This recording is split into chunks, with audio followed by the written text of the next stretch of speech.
Em todo o mundo, desperta grande expectativa o encontro entre o presidente da República Popular da China, Xi Jinping, e o presidente dos Estados Unidos, Joe Biden. Nossa reportagem ouviu as opiniões de dois especialistas brasileiros em assuntos chineses e internacionais. O professor e geógrafo Milton Pomar, autor do livro O Sucesso da China Socialista, lançado neste ano de 2023, e o doutor em Política e Relações Internacionais, professor Diego Pautasso. Essa reunião do Xi Jinping com o Biden, ela é uma reunião que vem numa sequência de grandes brigas entre os Estados Unidos e a China na questão comercial, na questão econômica, mas que tem um fundo ideológico que a gente não pode deixar de lado. E esse fundo ideológico é basicamente o seguinte, quer dizer, o modelo chinês não interessa para os Estados Unidos. Então, os Estados Unidos estão debatendo se eles devem se afastar da China, que eles chamam de desacoplamento, né? Ou se eles devem aumentar a cobrança de exigências, de sanções. Os Estados Unidos que defendem o livre comércio, eles, na verdade, não querem o livre comércio. Eles sempre atuaram com protecionismo, sempre atuaram com subsídios, sempre atuaram com sanções. E é isso que tem sido a relação com a China o tempo todo, né? Como eles não conseguem concorrer com a China de maneira de igual para igual, eles procuram sempre criar obstáculos, criar dificuldades. Quer dizer, a China é uma grande credora dos Estados Unidos. Ela tem letras do Tesouro norte-americano, mais de $1 trilhão em letras do Tesouro norte-americano. E lembrando que essa é uma questão politicamente muito delicada, quer dizer, a dívida toda dos Estados Unidos são 7 trilhões, só a China sozinha tem quase 20% disso. Outra coisa importante, a China ultrapassou os Estados Unidos enquanto país maior exportador do mundo e enquanto parceiro comercial. A China é hoje maior parceiro comercial de mais de 140 países. A China é também o segundo maior importador, o primeiro é os Estados Unidos. Então, essa é uma questão que pega sempre, né? Com a iniciativa Cinturão e Rota,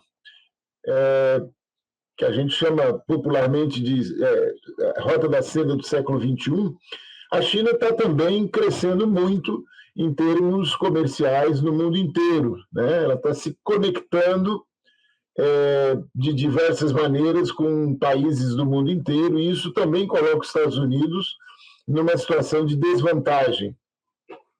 Tem a questão da disputa tecnológica, que a China está nessa corrida tecnológica aí para ser a maior potência tecnológica do planeta até 2049. Tem a questão do yuan, que a China, que é quase 20% da economia mundial, está substituindo o dólar pelo yuan nas suas transações comerciais e financeiras, e o dólar foi a moeda do mundo por 80 anos.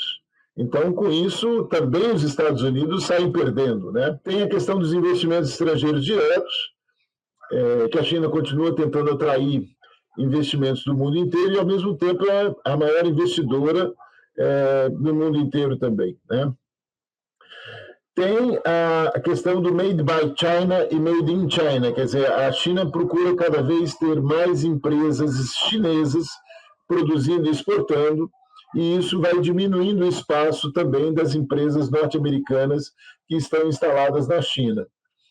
A competitividade chinesa ela é cada vez maior, em função, principalmente, de uma estrutura de custos que é menor na China do que nos Estados Unidos.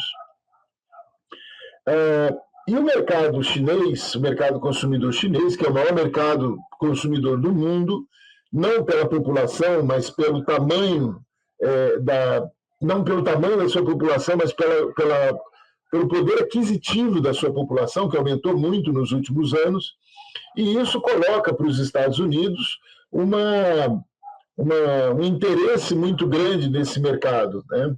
E a prova disso é que na feira que houve de importações da China, na primeira semana de novembro, a maior delegação que havia era dos Estados Unidos.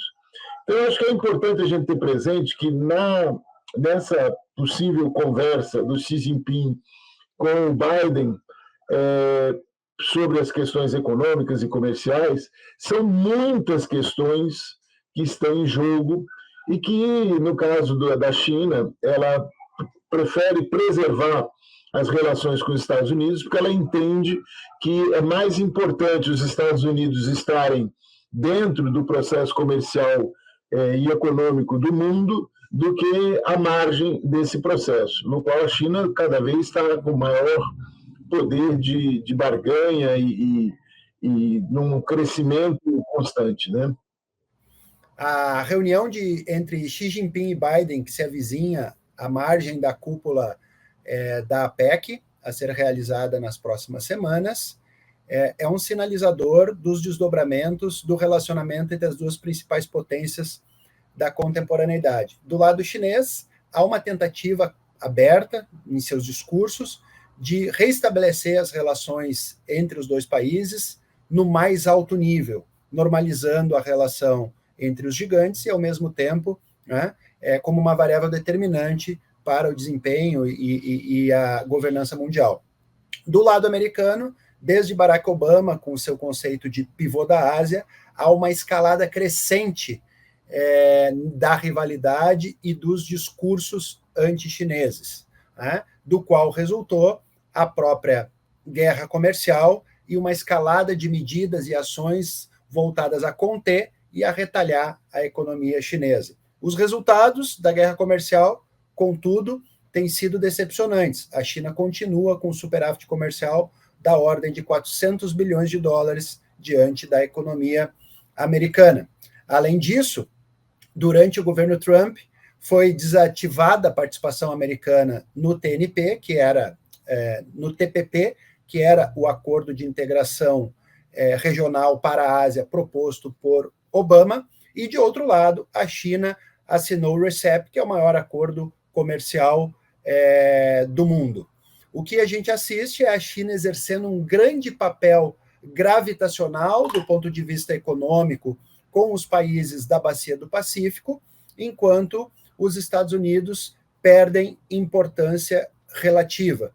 E as respostas americanas não têm sido no sentido da construção, da integração e do desenvolvimento nessa região do mundo, que hoje é o epicentro geoeconômico do planeta. O que a gente vê são medidas mais voltadas ao campo securitário e à própria contenção da ascensão da China, como são visíveis em diversas iniciativas, entre elas a Quad e a AUKUS, entre outras articulações militares e demonstrações de força no entorno da China. O cenário é bastante delicado e a ordem internacional caminha no fio da navalha.